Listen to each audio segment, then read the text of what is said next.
ইবলিস কিন্তু ফেরেশতা ছিল না, এটা ভুল কথা। ইবলিস কানা মিনাল জিন্নি ফাফাসাকা আন আমরি রাব্বিহি, ইবলিস ছিল জিন জাতির একজন যে তার রবের আদেশকে লঙ্ঘন করেছে। ইবলিস ফেরেশতা ছিল না, এটা ভুল কনসেপ্ট। এমন না সে ফেরেশতা ছিল পরে শয়তান হয়ে গেছে, না, সে কখনোই ফেরেশতা ছিল না, সে জিন জাতির একজন ছিল। বিকজ এই পৃথিবীতে মানুষের আগে জিন জাতির অবস্থান ছিল, এর পূর্বে হয়তো আরো কিছু ছিল, আমরা জানি না, আল্লাহ পাক গোপন করে দিয়েছেন, আমরা জানি না। এখন ইবলিস সিজদা করেনি কেন? বিকজ সে বলেছিল খলাকতানি মিন নার ওয়া খলাকতাহু মিন তিন, আমাকে সৃষ্টি করেছেন আপনি আগুন দিয়ে, আদমকে সৃষ্টি করেছেন মাটি দিয়ে, কেন আমি আদমকে সিজদা করব? সে আদমকে সিজদা না করে এটা প্রমাণ করতে চাচ্ছে যে আল্লাহ আপনি ভুল, আমি সঠিক। নাউজুবিল্লাহ। এটাকে বলা হয় বাতিল কিয়াস, বাতিল কিয়াস, ভুল কিয়াস। এবং শুধু তাই না, আল্লাহ রাব্বুল আলামিন তাকে ওয়ার্ন করার পরেও সে কিন্তু ইউটার্ন করে তওবা করে ফিরে আসে নাই, সে তার মতের উপর অটল ছিল। পক্ষান্তরে আমাদের পিতামাতা যখন ফল খেয়ে ফেলেছেন জান্নাতে, যখন পোশাক খুলে গেছে, জান্নাতের পোশাক খুলে গেছে, ফল খাওয়ার পর প্রথম যে ঘটনা ঘটেছে, গায়ের পোশাকটা খুলে গেছে। দেখেন, সর্বপ্রথম আমাদের পিতামাতাকে জান্নাতে ফেরেশতাদের সামনে ইবলিস নগ্ন করে দিয়েছে। এটা ছিল আমাদের প্রতি ইবলিসের সবচেয়ে বড় আঘাত। শুরুতে, প্রথম আঘাত, শুরুতে শিরক করাতে পারে নাই, বেদাত করাতে পারে নাই, হারাম খাওয়াতে পারে নাই ইত্যাদি। শুরুতে আমাদের পিতামাতাকে সে অবাধ্যতায় লিপ্ত করে গা থেকে জান্নাতের পোশাকটা খুলে ফেলে দিয়েছে। এখান থেকে আমাদেরকে বুঝতে হবে, আজকের এই গ্লোবাল সোসাইটিতে আমরা যে নগ্নতার এই ভয়াল থাবা এবং প্রদর্শনী দেখছি, এটা ওই আসমানের ওই যে ইবলিসের যে চক্রান্ত, তার এই জমিনে বাস্তবায়ন হচ্ছে। বুঝাতে পারিনি মনে হয়, আল্লাহ মাফ করুন। ইবলিস আমাদের পিতামাতার গা থেকে কাপড় খুলে ফেলে দিয়েছিল। সূরা আরাফে আল্লাহ পাক এটা বলেছেন, ইয়ানজিউ আনহুমা লিবাসাহুমা লিউরিয়াহুমা মিন সাওয়াতিহিমা। হে বনু আদম, তোমরা সতর্ক থেকো, তোমাদের পিতামাতার গা থেকে কিন্তু ইবলিস কাপড় খুলে ফেলেছিল, তোমরা পৃথিবীতে গিয়ে আবার সেই কাজ করো না। তাহলে এখন আমরা একটু বুঝতে চেষ্টা করি, ইন্টেলেকচুয়াল অডিয়েন্স সবাই আমরা, আমাদের ক্রিটিক্যাল থিঙ্কার্স দরকার। তাহলে এখন যে সোসাইটির মধ্যে নগ্নতার, বেহায়াপনার সয়লাভ চলছে, every single city and country, including Dhaka, the city of Akhiruzzaman, সেটাও দেখেন কোথায় আপনি মানে স্বাধীনতা পাচ্ছেন। ইসলামিক কান্ট্রি হিসেবে আলহামদুলিল্লাহ এখানে অনেক কিছু পান, ওয়ার্ল্ডের অন্যদিকে তাকিয়ে দেখ। তার মানে ইবলিসের ওই এজেন্ডা এখন পৃথিবীতে কিছু মানুষ বাস্তবায়ন করছে, তাদের সাথে ইবলিসের একটা যোগসূত্র আছে আদর্শিক। আল্লাহ পাক আমাদের মা বোনদেরকে বেপরদামি থেকে হেফাজত করুন এবং আমাদের চোখগুলোকে আল্লাহ পাক পবিত্র করুন। কিভাবে আপনি চোখ নামিয়ে চলবেন এই সমাজের মধ্যে, এটা এত সহজ নয়, আমরা খুব ভালো করে জানি এটা এত সহজ নয়। তো দেখুন, অনেক ভিতরে চলে যাচ্ছি। আদম আলাইহিস সালাম, হাওয়া আলাইহিস সালামকে সর্বপ্রথম নগ্ন করে দিয়েছে ইবলিস। তারা কিন্তু তওবা করে ফিরে এসেছে। কি সেটা? রব্বানা, আমরা বলি রব্বানা যালামনা আনফুসানা ওয়া ইল্লাম তাগফির লানা ওয়া তারহামনা লানাকুনান্না মিনাল খাসিরিন। যখনই আমাদের পিতামাতা বুঝতে পারলেন যে তারা একটা ভুল করে ফেলেছেন, তখন তারা তওবা করে ইউটার্ন করলেন আল্লাহর দিকে, যেই কাজটা ইবলিস করে নাই। এই কাজটা ইবলিস না করার কারণে সে কাফের হয়ে গেছে, চিরস্থায়ী জাহান্নামী হয়ে গেছে। আর এই তওবা করে ফিরে আসার কারণে আমাদের পিতামাতা জান্নাতি হয়ে গেছে।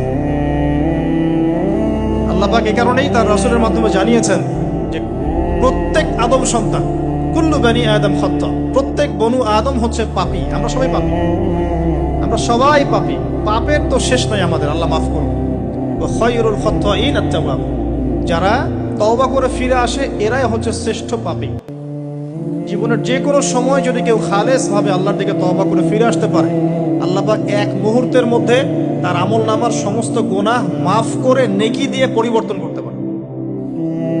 এগুলো হাদিস থেকে বলছি, ডিটেলস বলতে পারছি না কোডগুলো। তো এখন এই মহামানবের জীবন থেকে আমরা কি শিখলাম? দেখুন, তাকে আল্লাহ পাক ইলমের নিয়ামত দিয়েছেন। তার মানে আমরা যদি গতানুগতিক মুসলিম না হয়ে এক্সট্রা অর্ডিনারি মুসলিম হয়ে আল্লাহর সাথে সাক্ষাৎ করতে চাই, দুনিয়াতে বেঁচে থাকতে চাই, পরকালে জান্নাত চাই, তাহলে আমাদেরকে আগে ইলমের চর্চা করতে হবে। এবং এই জ্ঞানের চর্চা মানে ক্লাসিক্যাল সিলেবাসে আপনাকে পড়াশোনা করতে হবে। শুধু একটা লেকচার শুনে নয়, ফেসবুক ইউটিউব দেখে তো মোটেই নয়। এখান থেকে মাঝে মাঝে কিছু নলেজ নেওয়া যায়, কিন্তু এগুলো কখনো কনস্ট্রাকটিভ নলেজ নয়। বরেণ্য ওলামায়ে কেরাম যারা থাকবেন আপনাদের বেস্ট পসিবল ওয়েতে, তাদের কাছে গিয়ে পরামর্শ করে বইপত্র পড়তে হবে। আদারওয়াইজ আপনার মেমোরি এবং জ্ঞানটা বিক্ষিপ্ত হয়ে যাবে। এখনকার ইয়াং জেনারেশনের অন্যতম সেরা প্রবলেম হচ্ছে তাদের মস্তিষ্ক বিক্ষিপ্ত।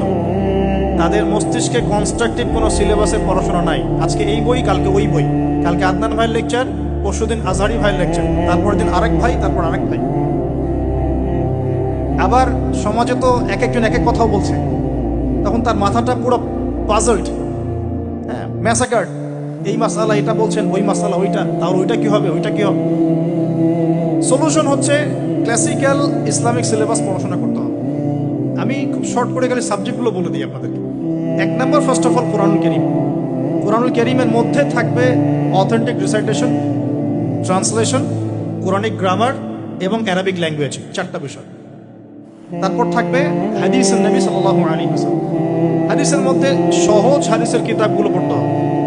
ফর এক্সাম্পল মিশকাতুল মাসাবিহ, রিয়াদুস সালিহিন, বুলুগুল মারাম, আপনার ফয়জুল কালাম, হাদিস আরবাঈন, এরকম কিতাবগুলো আগে, তারপরে আস্তে আস্তে আস্তে আপনি কঠিন কিতাবের দিকে যাবেন। তবে এগুলো ওস্তাদ ছাড়া হয় না।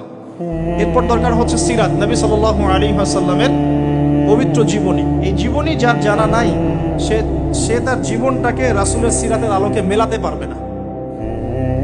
এবং দ্বীন ইসলাম নিয়ে কিছু করতে চাইলে রাসূলের সিরাতের সুন্নাহ মাফিক করতে পারবে না। এরপর দরকার ইকোনমিক্সের জ্ঞান, ইসলামিক ইকোনমিক্স অবশ্যই। তারপরে দরকার হচ্ছে ইসলামিক ইতিহাসের জ্ঞান, ফিকহের জ্ঞান, আকীদার জ্ঞান, উসুলের জ্ঞান। এভাবে একটা কনস্ট্রাকটিভ সিলেবাস দাঁড়ায়। তারপরে গিয়ে একজন মানুষের জ্ঞানটা পাকাপোক্ত হবে। সময় লাগুক না, 10 বছর, 15 বছর, 20 বছর। আমরা দোয়া করি আল্লাহর কাছে, আল্লাহ পাক আগামী পুরো 20 বছর আমাদেরকে পড়াশোনা করার তৌফিক দান। পড়তে থাকবো। আমাদের বেশি কথা বলার দরকার নেই, পড়তে থাকবো, জানতে থাকবো। এখন তাহলে আমরা আজকে প্রথম একটা লেসন পেলাম, গতানুগতিক মুসলিম না হয়ে এক্সট্রা অর্ডিনারি মুসলিম হতে হলে প্রথমে এই মহামানবের জ্ঞানতাত্ত্বিক শিক্ষা নিতে হবে, ইলমের মেহনত হবে ইনশাআল্লাহ তাআলা। আল্লাহ পাক আমাদের সবাইকে জ্ঞানের মেহনত করার তৌফিক দান করুন এবং আমাদের পরিবারে জ্ঞান প্রতিষ্ঠার তৌফিক দান করুন। আমাদের বাচ্চাদের মধ্যে সেই জ্ঞান প্রবেশ করানোর তৌফিক দান করুন। আর প্রয়োজন হচ্ছে তাওবা। আদম আলাইহিস সালাম ভুল করেছেন, আমরাও ভুল করি, কিন্তু শয়তানের পাল্লায় পড়ে ভুল করলেই তার তাবেদারি করতে হবে না, বরং যখনই আমাদের স্মরণ হবে আমরা ইউটার্ন করবো আল্লাহর দিকে, তওবা করে। দ্বিতীয় মেসেজ হচ্ছে বেশি বেশি তওবা ইস্তেগফার করব। দিনে কমপক্ষে 100 বার পড়তে পারি আস্তাগফিরুল্লাহাল্লাযী লা ইলাহা ইল্লা হুয়াল হাইয়ুল কাইয়্যুম ওয়া আতুবু ইলাইহি, অথবা এতটুকু অ্যাটলিস্ট আস্তাগফিরুল্লাহ ওয়া আতুবু ইলাইহি, আস্তাগফিরুল্লাহ ওয়া আতুবু ইলাইহি, বাস এতটুকু।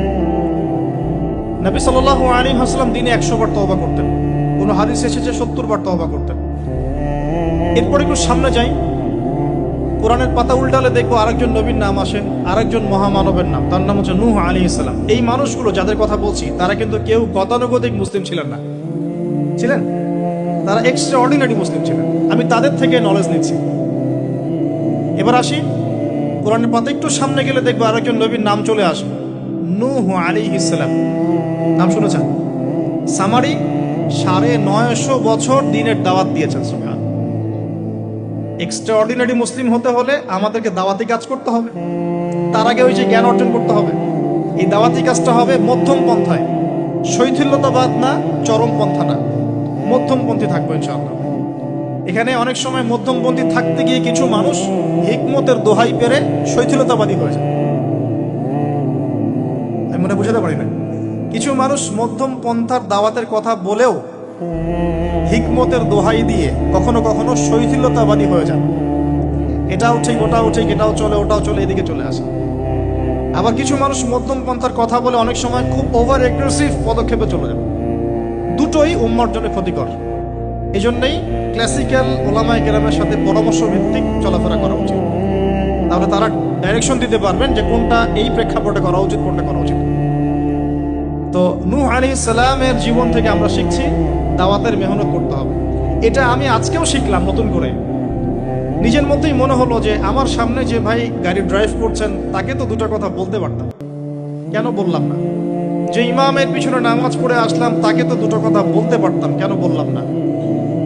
বলতে পারতাম যে ইমাম সাহেব আপনি শুনুন, নবী সাল্লাল্লাহু আলাইহি ওয়াসাল্লাম বলেছেন দুনিয়ার সবচাইতে নিকৃষ্ট চোর হচ্ছে সে ব্যক্তি যে রুকু সেজদা ঠিক মতো আদায় করে না। চুরি করলে চোরের হাত কেটে ফেলতে হয়। যদি কেউ আমার ফোনটা চুরি করে, ইসলামিক লস কি বলছে? তার হাতটা কেটে ফেলতে হয়। আর নবীজি বলছেন সবচেয়ে নিকৃষ্ট চোর সে ব্যক্তি যে ব্যক্তি রুকু সেজদা ঠিক মতো আদায় করে না। তো আমরা এরকম দাওয়াতের অনেক ক্ষেত্র পাই, নিজেও ফিল করলাম যে না, আসলে মনে হয় আমি পরিপূর্ণ দায়ী হতে পারছি না। আমি তো যে বিমানে আসলাম তার কেবিন ক্রুদেরকে দাওয়াত দিতে পারতাম, অ্যাটলিস্ট শালীনতার একটা আয়াত শোনাতে পারতাম যে এই পোশাকগুলো মেয়েদের পরা উচিত নয়। যে পোশাকটা আপনি পরে আছেন আকাশে উঠছে, সুবহানাল্লাহ, 1 সেকেন্ডের মধ্যে প্লেন ক্র্যাশ করতে পারে। পসিবল? Not possible. 1 সেকেন্ডের মধ্যে। সেখানে আমি কিভাবে আল্লাহর জিকির বাদ দিয়ে বেহায়াপনা লিপ্ত হতে পারি? বিশ্বাস করেন, হয়তো বা আমি একটু দুর্বল মনের মানুষ কিনা জানি না, কিন্তু আমি এয়ারে উঠলে আমার সবসময় ফিকির থাকে লা ইলাহা ইল্লাল্লাহ লা হাওলা ওয়ালা কুওয়াতা ইল্লা বিল্লাহ আস্তাগফিরুল্লাহ ওয়া আতুবু ইলাইহি। মানে আমি মনে হয় যে আল্লাহ পাক ধরে রেখেছেন আমাকে, এটা ফিল করে আল্লাহ ধরে রেখেছেন বলে যেতে পারছি। ওখানে আমরা কিভাবে নগ্নতা প্রদর্শনী করতে পারি, কিভাবে করতে পারি? তো দাওয়াতের অনেক ক্ষেত্র সামনে আসে। আপনার সন্তানকে, আপনার স্ত্রীকে, আপনার প্রতিবেশীকে, ড্রাইভারকে, সবজিওয়ালাকে আমরা দাওয়াত দিতে পারি। বাট আমি মনে হচ্ছে যে আমি আসলে কথাটা বলছি বড় গলায়, আমি এখনো নিজেও এটা হতে পারি না। আল্লাহ পাক আমাদেরকে হওয়ার তৌফিক দান করুন।